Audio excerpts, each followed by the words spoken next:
오늘 본문은 유다서입니다.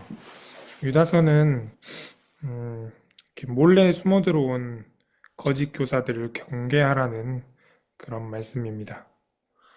어, 근데 이 본문 1절에서 유다서의 유다가 누구인지를 알려줍니다. 1절은 이렇게 말합니다. 예수 그리스도의 종이요 야고보의 동생인 유다라고 말합니다. 여기서 야고보가 예수님의 동생인 야고보라고 보는데, 그렇게 보면 이 야고보의 동생인 유다 역시 예수님의 형제입니다. 친형제입니다. 그런데 유다는 자기 자신을 예수님의 동생이라고 소개하지 않고 예수 그리스도의 종이다라고 소개합니다.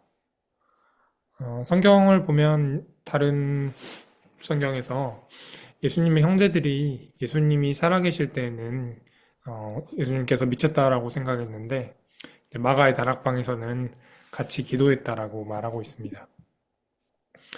음, 유다서 유다는 그렇게 십수년 동안 예수님을 육신의 형제로 이미 알았습니다.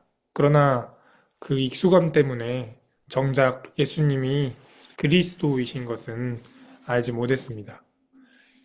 그렇게 이미 안다라고 하는 그 착각이 예수님을 가장 가까이서 본 유다가 생명을 갖지 못하도록 한 것입니다. 그리고 시간이 지난 후에야 비로소 그분을 그리스도로 모시게 된 것이죠.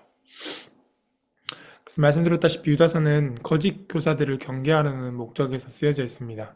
그런데 이 거짓 가르침은 대놓고 이렇게 싸움으로 일어나지는 않습니다. 4절에 보면 몰래 숨어들었다라고 합니다.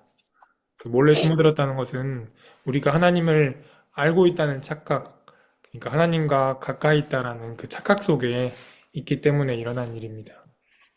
5절부터 7절에서는 그 형벌을 받은 본보기가 나옵니다. 천사들이 나오고 가인도 나오고 고라도 나옵니다. 근데 이들은 하나님을 몰랐던 자들이 아니었습니다.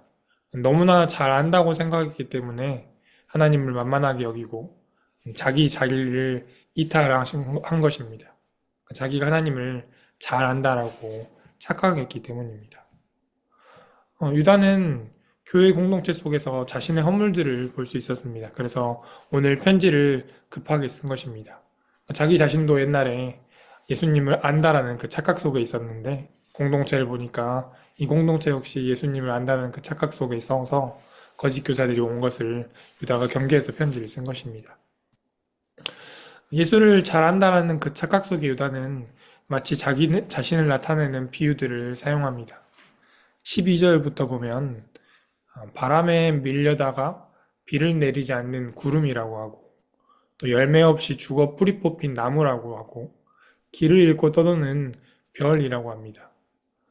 마찬가지로 예수님이라는 분을 잘 알았지만 정작 그분의 정체성인 구원자이자 생명을 주시는 분이라는 그 열매를 알지 못했던 유다의 모습이 비를 내리지 않는 구름, 뿌리 뽑힌 나무, 길을 잃고 떠도는 별이다라고 자신의 모습을 표현하고 있습니다. 그러한 유다가 오늘 2000년이 지난 우리에게 말하는 것 같습니다. 자기 자신의 과거를 돌아보는 그 간절한 마음으로 우리에게 말하는 것 같습니다. 착각을 경계하라고 말합니다. 그 다 안다라고 생각하는 그 순간이 우리의 영혼이 가장 위험할 때가 된 것 같습니다. 그래서 익숙한 은혜가 오늘 낯설게 다가오기를 원합니다.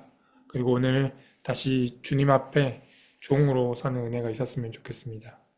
유다에게 자신은 이제 그 착각에서 벗어나 예수님의 형제에서 그리스도의 종이라고 자신을 불리는 은혜가 있었습니다. 그 은혜가 동일하게 우리를 깨우고 또 생명의 길로 인도하시는 하루가 되기를 기도합니다. 기도하겠습니다.